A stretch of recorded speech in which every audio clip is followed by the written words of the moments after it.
తాకట్లో ఉన్న బంగారాన్ని విడిపించి ఆ రోజున మార్కెట్ ధర కట్టి మిగిలిన డబ్బును మీకు అందిస్తుంది కొమ్మూరి గోల్డ్.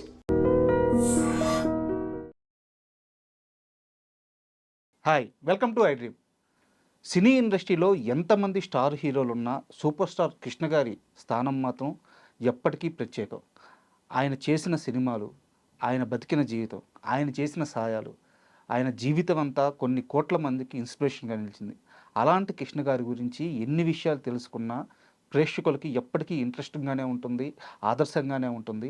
మన కృష్ణ గారి గురించి మరిన్ని విషయాలు తెలియజేయడానికి కృష్ణ గారితోనే వర్క్ చేసిన సీనియర్ దర్శకులు జయకుమార్ గారు ఈరోజు మనతో స్టూడియోలో ఉన్నారు. ఆయన అడిగి కృష్ణ గారి గురించి మరిన్ని విషయాలు తెలుసుకుందాం. హాయ్ సార్, నమస్తే. నమస్తే సార్, అంటే కొంతమంది హీరోల గురించి మాట్లాడుకుంటుంటే ఎంతసేపు మాట్లాడుకున్నా, ఎన్ని విషయాలు తెలుసుకున్నా ఇంకా తెలుసుకోవాలనిపిస్తుంటుంది. అలాంటి వారిలో కృష్ణ గారు ముందు వరుసలో ఉంటారు. అవునండి. కృష్ణ గారితో నేను 2 సినిమాలు పనిచేశాను సార్. నేరం శిక్ష ఒకటి, కిరాయి కొట్టుగాడు. నేరము శిక్ష ఏమో విశ్వనాథ్ గారు డైరెక్టర్, సార్ బాలి గారు ప్రొడ్యూసరు. ఈ కిరాయి కొట్టుగాడు మాత్రం కోదండరావు రెడ్డి గారు డైరెక్టర్. సో ఇక్కడ ఏంటంటే మనం అనుకున్నవి, విన్నవి కొన్ని, కన్నవి కొన్ని, కనుగొన్నవి కొన్ని, నేనున్నవి కొన్ని, చదువుకున్నవి కొన్ని, అన్ని కలిపి ఇప్పుడు మాకు అన్ని కలిపి ఇప్పుడు నేనున్నవే చెప్తున్నా. ఇప్పుడు ఈ 2 సినిమాలకి నేను పనిచేశాను కాబట్టి నేనున్నాను. కాబట్టి ముందు నేరం శిక్ష సినిమా గురించి మనం చెప్పుకోవాలి. నేరం శిక్ష బాలయ్య గారు ఒక లైన్ చెప్పారు. ఆ నేరం శిక్ష లైన్ని విశ్వనాథ్ గారు డెవలప్ చేశారు. కృష్ణ గారు హీరో అందులో. తర్వాత మరొక హీరో కాంతారావు గారు కృష్ణ గారి తండ్రి వేషం వేశాడు ఆయన. ఓకే. కాంతారావు గారు. సో ఆయన మొట్టమొదట ఆ వేషం వేయటానికి సుముఖంగా లేరు. లేకపోయేసరికి అప్పుడు విశ్వనాథ్ గారు చెప్పారు, ఒక మంచి క్యారెక్టర్ అది, మీకు మంచి పేరు వస్తుంది అది ఇది అని చెప్తే అప్పుడు ఆయన యాక్సెప్ట్ చేశాడనమాట. ఇక్కడ నేరం శిక్ష అది క్రైమ్ అండ్ పనిష్మెంట్ అని ఇంగ్లీష్ నావల్ ఒకటి ఉంది. అదేదో చదివాడు Balayya garu. So Balayya garu he's a well read man, బాగా చదువుకున్నాడు, ఇంజనీర్ ఆయన. సో ఒక పాయింట్ తీసుకొచ్చి చెప్పాడు. చెప్పిన తర్వాత మేము మెడ్రాసులో సఫారీ థియేటర్కి వెళ్ళామండి. బాలయ్య గారు, విశ్వనాథ్ గారు, నేను 3 టికెట్లు కొని రాజేష్ ఖన్నా సినిమా చూసాం. రాజేష్ ఖన్నా సినిమా చూసి ఈ చెప్పిన లైన్కి ఆ సినిమాకి చిన్న చిన్న పోలికలు ఉన్నాయి. సో ఆ సినిమా చూసిన తర్వాత ముగ్గురు గార్డెన్ వుడ్లాండ్స్కి వచ్చి ఆ గార్డెన్ వుడ్లాండ్స్లో 3 ప్లేట్లు తిని 3 కాఫీలు తాగి అక్కడ తయారు చేసిన కథ ఇది. ఓకే. సో గార్డెన్ వుడ్లాండ్స్ అని జెమినీ ఫ్లైఓవర్ పక్కన పెద్ద ప్లేస్ అది. అక్కడ కారులో వచ్చి కూడా అక్కడ రిఫ్రెష్మెంట్స్ అవి తీసుకుంటారు. అక్కడికి చాలామంది సినిమా వాళ్ళంతా వస్తారు. అక్కడ రజనీకాంత్, అప్పుడు ఫిల్మ్ ఇన్స్టిట్యూట్ స్టూడెంట్స్ అందరూ ఉండేవాళ్ళు. అప్పుడు రజనీకాంత్ని నేను చూసింది కూడా అక్కడే. విఠల్ ప్రసాద్ అని రజనీకాంత్ ఫ్రెండ్.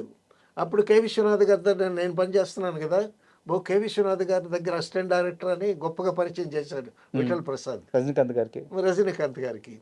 అప్పుడు రజనీకాంత్ గారు అప్పటికి ఇంకా రజనీకాంత్ అవల శివాజీ ఆయనేమో పరిచయం విశ్వనాథ్ గారి అసిస్టెంట్ అనేసరికి సెకండ్ ఇచ్చాడు రజనీకాంత్ గారు. నేను సెకండ్ ఇచ్చా. నా చెయ్యేమో తెల్లగా ఉంది, ఆయన చెయ్యేమో నల్లగా ఉంది. సరే సెకండ్ ఇచ్చాను. ముఖంలోకి చూస్తే ఇంత ముక్కు, ఇంత కళ్ళు, ఈయనేం ఆర్టిస్ట్ అనుకున్నాను నేను. అప్పుడు మీరు ఫస్ట్ అలా అనిపించింది. అక్కడ పరిచయం అనమాట. అక్కడ ఫిల్మ్ ఇన్స్టిట్యూట్ స్టూడెంట్స్ అందరూ వచ్చేవాళ్ళు. Film institute, film chamber institute ఉండేది. చదువుకునే వాళ్ళందరూ అక్కడికి వచ్చేవాళ్ళు అనమాట. సో ఈవినింగ్ మేము కూడా అక్కడికి చేరేవాళ్ళం. ఆ విధంగా అక్కడ రజనీకాంత్ను మొట్టమొదట చూశాను నేను. సో నేరం శిక్ష ఒక 3 ప్లేట్ ఇడ్లీ 3 కాఫీ తాగి తయారు చేసినటువంటి కథ అది. ఓకే. సో ఆ సినిమా తర్వాత ఒక మంచి సినిమా అయ్యి, ఆ సినిమా రైట్స్ కొనుక్కోవటానికి ఏవిఎం చెట్టి గారు తర్వాత ఎంజీఆర్ గారు రైట్స్ అడిగారు. ఉమ్. అడిగేసరికి ముందేమో ఏవేం చెట్టు గారు అడిగేసరికి బాలయ్య గారేమో రైట్స్ ఇద్దామని అనుకున్నారు. ఇంతలోకి ఎంజీఆర్ గారి ఆఫీస్ నుంచి ఫోన్ వచ్చింది.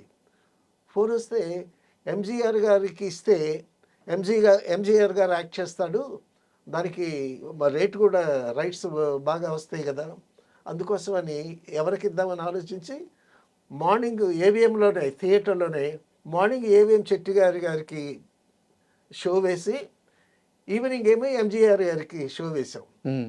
సో ఎంజీఆర్ గారు తీసుకున్నాడు, ఆ రైట్స్ తీసుకుని ఆయనే సినిమా తీశాడు.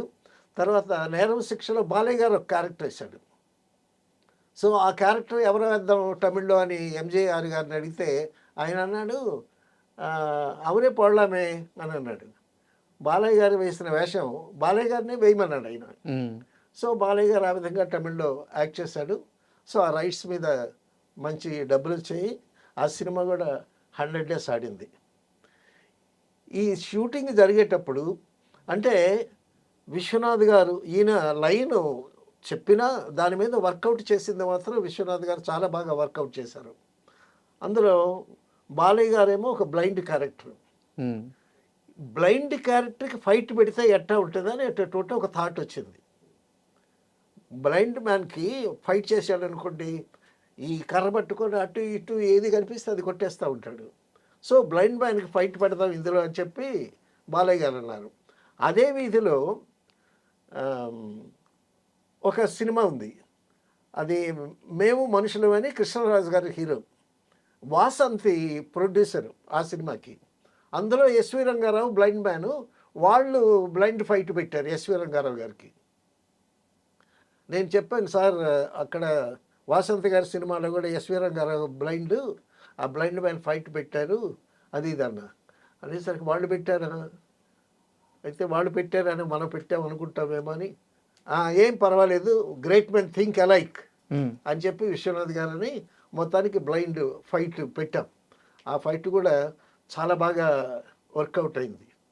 తర్వాత ఆ కథలో ఏంటంటే కృష్ణ గారు మారువేషంలో వచ్చి ఒక పాట పడతాడు, రాముని బంటునురా సీతారాముని బంటునురా అని ఒక పాట పడతాడు.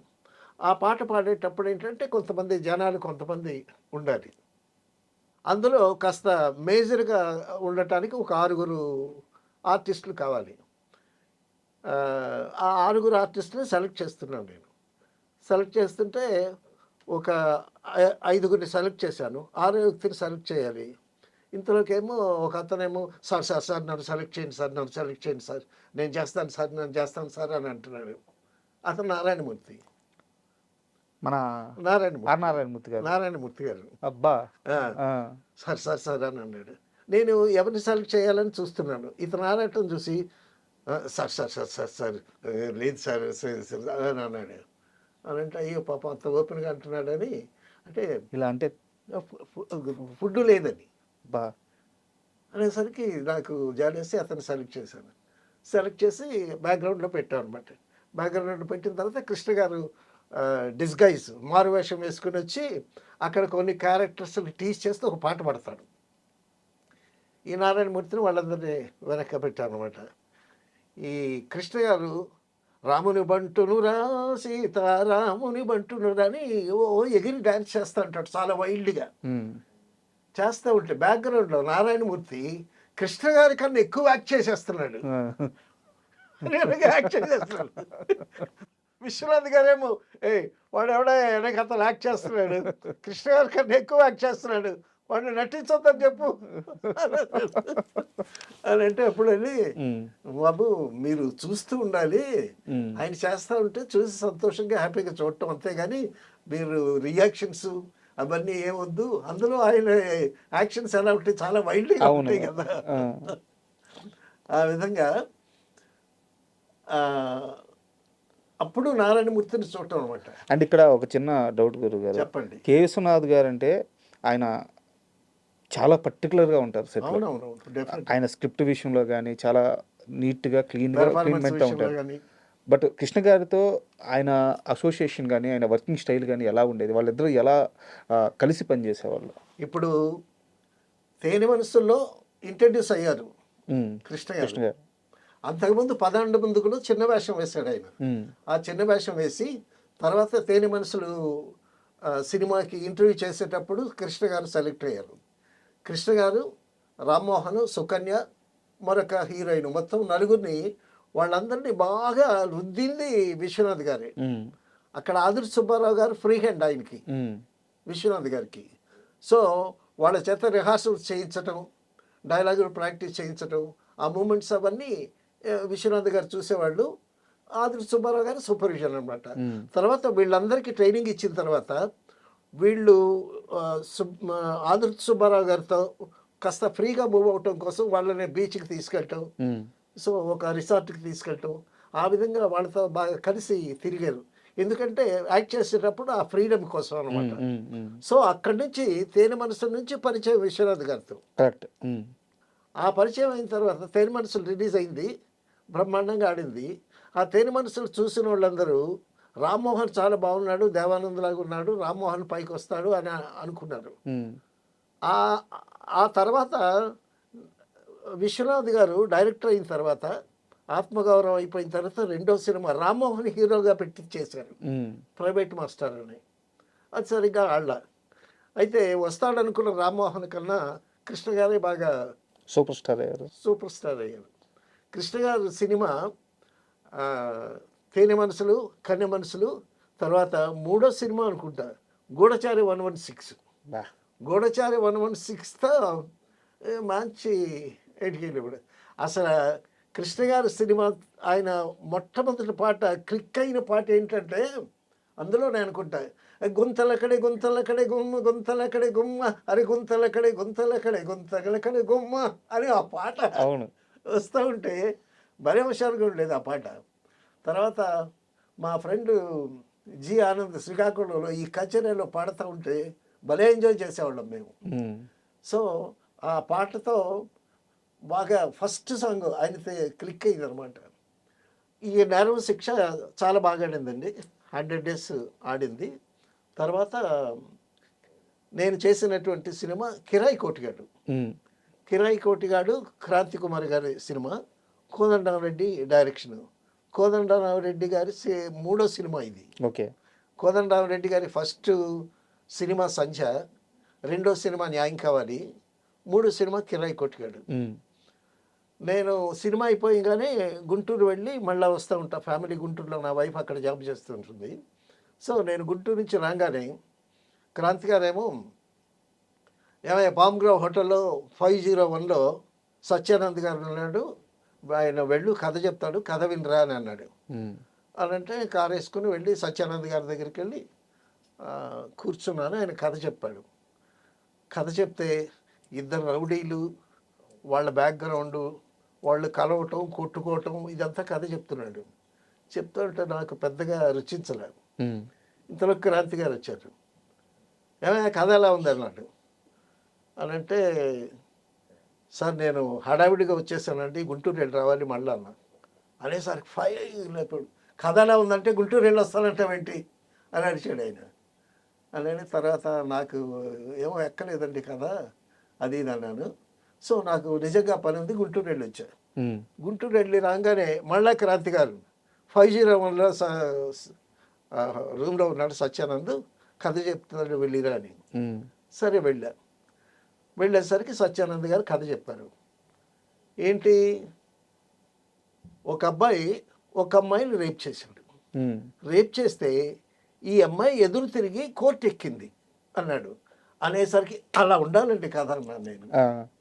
ఆ రోజుల్లో అది రెవల్యూషన్ పాయింట్ కదా. రివల్యూషన్ పాయింట్, అదే న్యాయం కావాలి కథ. సార్ కిరాయి రౌడీలు కూడా పెద్ద సక్సెస్ అయింది. అవునవును, అండ్ దానికి కోదండరామరెడ్డి గారే డైరెక్టర్.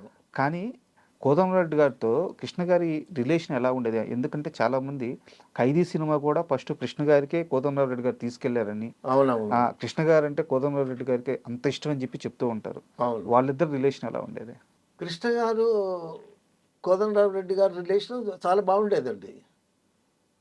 అందులో కోదండరామరెడ్డి గారు ఏంటంటే అజాత శత్రువు. ఉమ్, ఆయన వాళ్ళ గొప్పతనం ఏంటంటే టెన్షన్ పడలేదు ఏమని, ఉమ్, ఊరికే సరదాగా నవ్వుతూ ఉంటాడు. ఉమ్, సో అది బాగా హెల్ప్ చేసింది ఆయనకి, ఉమ్, కోదండరామరెడ్డి గారు. ఉమ్, ఎవరు ఏమన్నా సరే పెద్ద సీరియస్గా పట్టించుకోడు. ఉమ్, ఆయనలో ఉన్న సుగుణం ఏంటంటే ఒక ప్రేక్షకుడుగా ఆలోచిస్తాడు, ఒక డైరెక్టర్గా ఆలోచించడు, ఉమ్, ఒక ప్రేక్షకుడుగా ఆలోచిస్తాడు. అది ప్లస్ పాయింట్ ఆయనకి. ఉమ్, ఎండమూరి వీరేంద్ర అదే చెప్తాడు, మనం హైఫోనిక్గా ఏది చెప్పినా సరే కాదు, ఇంకా సింపుల్గా ఉండాలి. సో ఒక ప్రేక్షకుడికి ఏం కావాలా అనేదే ఆలోచిస్తాడు ఆయన. అదే ఆయనకి ప్లస్ పాయింట్, అదే సక్సెస్ ఆయనకి అని చెప్తాడు. ఉమ్, అయితే ఆ, ఎన్ని హిట్స్, కిరాయి కోటి గారు పెద్ద పెద్ద హిట్, ఉమ్, కృష్ణ గారు, కోదండరామరెడ్డి గారు. తర్వాత కృష్ణ గారు ఒక సినిమా హీరోగానే కాకుండా అసలు కృష్ణ గారి వైభవం ఏం వైభవం అండి ఇప్పట్లో. అసలు ఒక సంచలనం కదా. ఉమ్, ఒక సంవత్సరంలో 12 సినిమాలు రిలీజ్ అయ్యాయి కృష్ణ గారివి. బా, అంటే నెలకొక సినిమా రిలీజ్ అయిందనమాట. ఉమ్, ఏంటి, ఎక్కడ చూసినా కృష్ణ గారి, ఉమ్, ఏ స్టూడియోలో చూసినా కృష్ణ గారి. ఆ, వేసే ఉదయం 7 o'clock నుంచి ఒక కాల్ షీట్, ఉమ్, 1 గంట వరకు, 2 గంటల నుంచి 6 గంటల వరకు కాల్ షీట్, ఉమ్. మళ్ళీ 6:30 నుంచి 9 గంటల వరకు, ఇంకా ఓపుకుంటే రాత్రి 2 గంటల వరకు పనిచేసేవాడు. నిద్ర, సెట్లో నిద్రపోతే ఆ షాట్ కూడా తీశారు. అబ్బా, సెట్లో నిద్రపోతే ఆ. ఆయన కడపబాకండి ఆయన మీద షాట్ తీశారు. ఆ షాట్ తీసింది కూడా విఎస్ఆర్ స్వామి గారు అనుకుంటా. ఓకే. ఈ షాట్ అయిపోయిన తర్వాత లేపారు ఆయన. ఆ, సో డేరింగ్, డాషింగ్, అసలు ఒక ప్రపంచం అనమాట కృష్ణ గారు. అయితే ఆయనకి ఏంటంటే ఒక మంచి వర్చస్సు, మంచి రంగు, బంగారపు రంగు. సో ఎన్ని లైట్లు వేసినా సరే అలా ఉండేది ఆ రంగు. ఆ, అంత ఎర్రగా మంచి పండులాగా ఉంటాడు, బాగా పండిన మామిడి పండులాగా ఉంటాడు. ఆయన కాంప్లెక్షన్ అద్భుతమైనటువంటి కాంప్లెక్షన్ కదా. తర్వాత ఏంటి ఆయన సినిమాలు, అల్లూరి సీతారామరాజు, దేవుడు చేసిన మనుషులు, నాగేశ్వరరావు గారితో హేమహేమీలు, ఉమ్, తర్వాత పండంటి కాపురం, ఇటువంటి సినిమాలు. అమ్మో, అల్లూరి సీతారామరాజు, సింహాసనం. సింహాసనం, ఆ, ఇటువంటి సినిమాలు.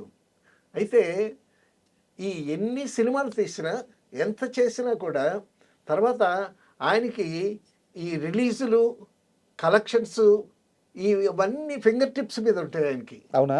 ఆ, ఆ, ఏ సినిమా ఎంత కలెక్ట్ చేస్తుంది, ఎంత షేర్ వస్తుంది, ముం- అవన్నీ భలే కరెక్ట్గా చెప్తాడు ఆయన. ముందే చెప్పేస్తారు. చెప్పేస్తాడు ఆయన. ఆ, సో ఎవరన్నా వచ్చి ఎలా ఉంది సినిమా అడిగారనుకోండి, మెహర్బానీకి ఆ బ్రహ్మాండంగా ఉంది సార్ అంటే, ఎక్కడ బ్రహ్మాండంగా ఉందా, ఫ్లాప్ అయిందా మన సినిమా అంటాడు ఆయన. ఆయనే చెప్పేస్తాడు, ఆయనే చెప్పేస్తాడు. ఆ, తర్వాత అండి, ఎన్ని సినిమాలు చేసినా సక్సెస్ ఫెయిల్యూర్ మామూలే. అయితే ఒకసారి ఒక ప్రొడ్యూసర్ సినిమా ఫెయిల్ అయింది. ఉమ్, ఆ ప్రొడ్యూసర్ కనిపించట్లేదు. ఉమ్, కనిపించకపోయేసరికి కృష్ణ గారు హనుమంతరావు గారిని అడిగారు, ఉమ్, ఈయన అతను కనిపించట్లేదని. అతను కనిపించట్లేదు, ఎందుకు కనిపించట్లేదంటే మొహం చెల్లక రాలేదు, మీకు కూడా బ్యాలెన్స్ ఇవ్వాలి కదా, ఉమ్, అందుకోసం రాలేదు అది అని చెప్తే, పిలవండి పిలవండి అని అతన్ని పిలిచి, ఉమ్, ఏమే సినిమా ఫ్లాప్ అయినంత మాత్రాన కలవకుండా పోతే ఎలాగయ్యా, మళ్ళీ ఏదో చేసుకొని చెయ్యాలి కదా అది ఇది అని చెప్పి, ఏం చేస్తాను సార్, మీకే బ్యాలెన్స్ ఇవ్వాలి నేను, మళ్ళీ సినిమా తీయటానికి నా దగ్గర డబ్బులు ఎక్కడ ఉంటాయంటే, అవి వస్తాయి లేవా, నువ్వు కావా సినిమా స్టార్ట్ చేయవా, నీకు డేట్స్ ఇస్తాను బా, అని అతని చేత సినిమా తీయించి, కొబ్బరికాయ కొట్టడానికి కూడా ఈయనే డబ్బులు పెట్టి, బా, డిస్ట్రిబ్యూటర్స్కి చెప్పి, ఆ కాగితాల మీద అగ్రిమెంట్స్ మీద ఈయన సంతకం పెట్టి ఆయన చేత సినిమా దించాడు. అంత హెల్ప్ ఎవరు చేస్తారండి? అసలు ఎవరున్నారు సార్ అట్లాంటి హీరో? ఆ? మీరు చెప్తుంటేనే నాకు అసలు ఒక రకమైన గూస్ బంప్స్ వస్తుంది. తర్వాత సినిమా హెల్పింగ్ నేచరే కదండి.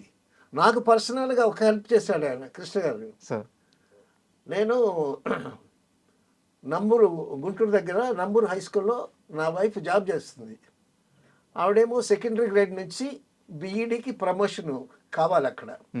అక్కడ ఒక వేకెన్సీ ఉంది, అక్కడ ప్రమోట్ చేసి ఆ వేకెన్సీలోనే ఆవిడ అడ్జస్ట్ చేయొచ్చు.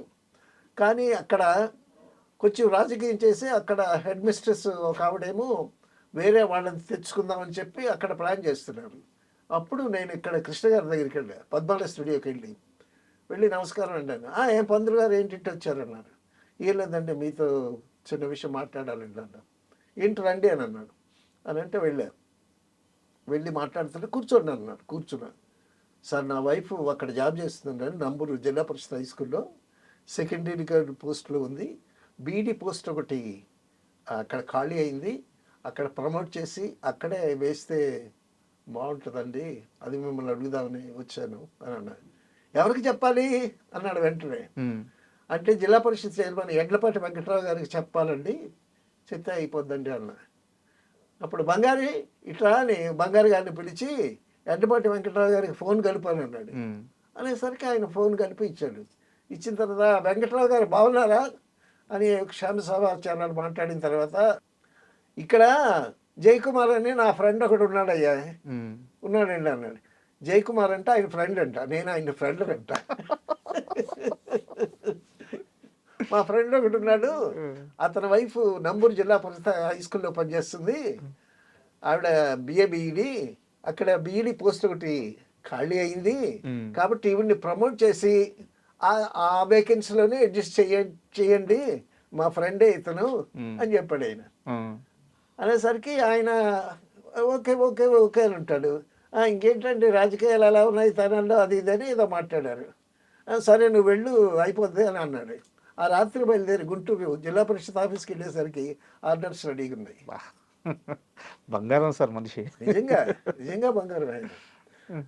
అంత ఆ హెల్పింగ్ నేచర్ బట్టే కృష్ణ గారి సినిమాలు ఒకసారి 9 సినిమాలు ఫ్లాప్ అయ్యాయండి వరుసగా.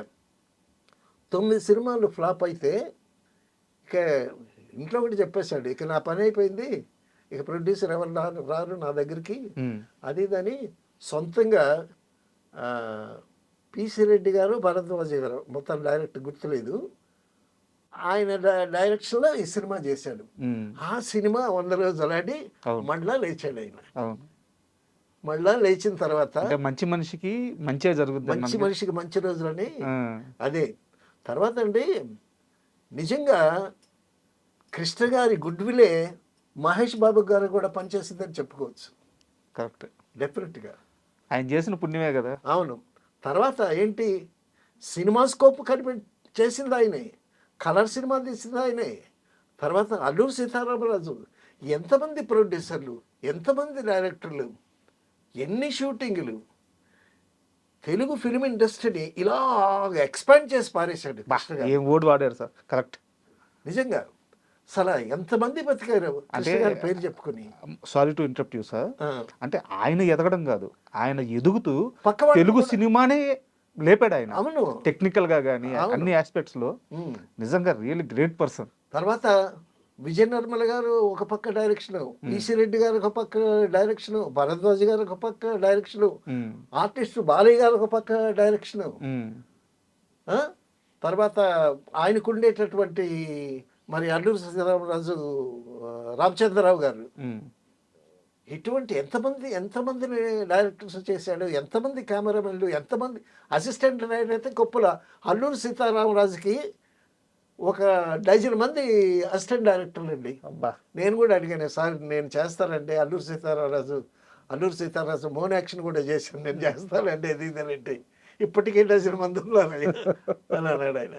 సార్ ఒక చిన్న ప్రశ్న, అంటే ఇది నెంబర్ గేమ్ అనుకోవద్దు కానీ, బట్ చాలా మంది సీనియర్లు చెప్తారు ఒకానొక టైంలో సీనియర్ ఎన్టీఆర్ గారు ఏఎన్ఆర్ గారిని దాటి కృష్ణ గారు నెంబర్ 1 అయిపోయారు ఇండస్ట్రీలో. అంటే నేను వాళ్ళిద్దరి స్థానం గొప్పది నేను అట్లా అనట్లేదు కానీ, బట్ ఈయన నిజంగా వాళ్ళని దాటాడు ఒకానొక టైంలో అని చెప్పి చెప్తారు, కలెక్షన్స్ పరంగా కానీ సక్సెస్ఫుల్ పరంగా కానీ. అవునండి, అవును. తర్వాత ఆయన దాటాడు, తర్వాత దెబ్బలు తిన్నాడు.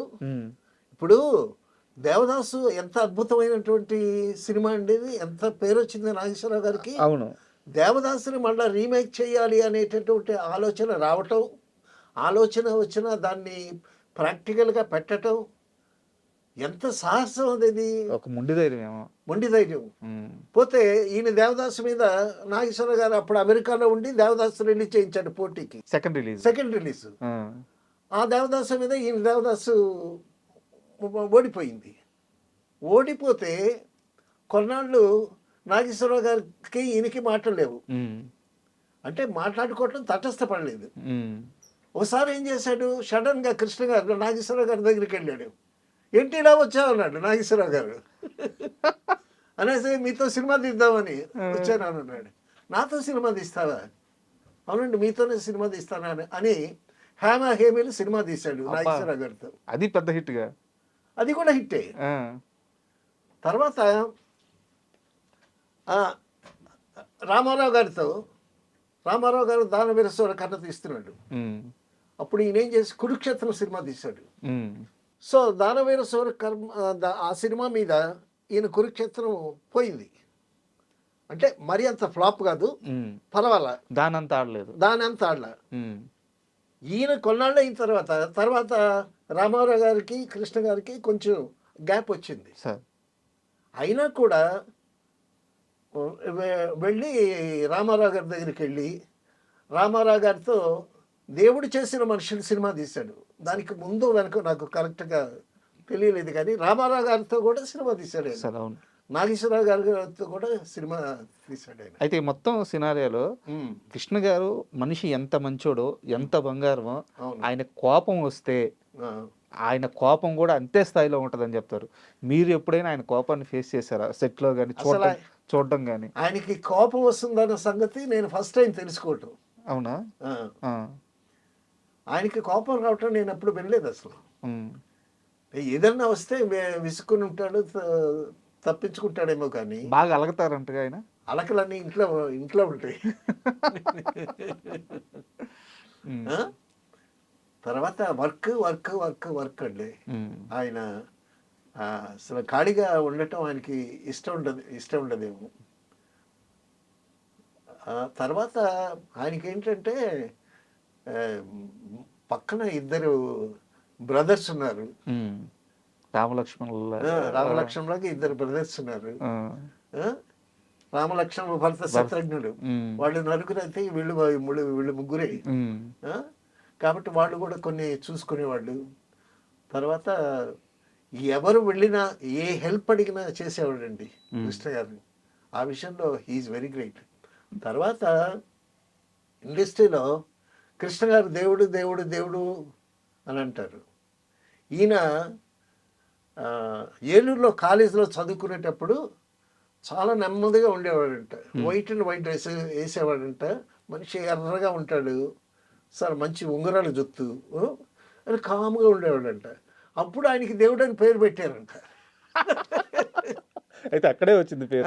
ఆయన క్లాస్మేట్ ఏమో మురళీమోహన్ గారు. అక్కడ మురళీమోహన్ గారు అచ్చం ఆ దేవుడు అని పేరు పెట్టారు అప్పుడు కాలేజీలో ఆయనకి. నిజంగా ఎవరు పెట్టారు కానీ ఆ పేరు నిజంగా ఇండస్ట్రీలో దేవుడై కూర్చున్నాడు కృష్ణ గారు. ఎవరన్నా వెళ్ళి అడగటం పాపం అండి. పాజిటివ్గా స్పందించేటటువంటి గొప్ప మనసు ఆయనది. సూపర్. అంటే మీరు అంటే ఇది ఎంతసేపు మాట్లాడుకున్నా ఇది తనివి తీరస్తుంది, ఎందుకంటే అంత గొప్ప మనిషి. చాలా మంచి విషయాలు కృష్ణ గారి గురించి మాకు తెలియజేశారు. Really thank you sir. Thank you. And for more videos, please subscribe to iDream channel. Subscribe to iDream Media. Please subscribe to iDream. Please subscribe to iDream. Please subscribe iDream. And please subscribe to iDream. For more videos, subscribe to iDream. please like, share and subscribe to the channel. Congratulations, iDream. Subscribe to iDream. Subscribe to iDream. So subscribe to iDream Media. iDream team andarki huge congratulations. Please subscribe iDream Media. Please subscribe to iDream. Subscribe iDream. Please subscribe to iDream. iDream అంటే నా కళల channel subscribe చేసుకున్న నోరు తిరుగుతలేదు, మీరైతే గంట గుర్తు కొట్టండి. For more such videos, please subscribe to iDream. Subscribe to iDream. Please subscribe to iDream. Please subscribe iDream Media. Please do subscribe to iDream. Please subscribe to iDream Media. For best entertainment and information, please subscribe iDream. And don't forget to subscribe to iDream.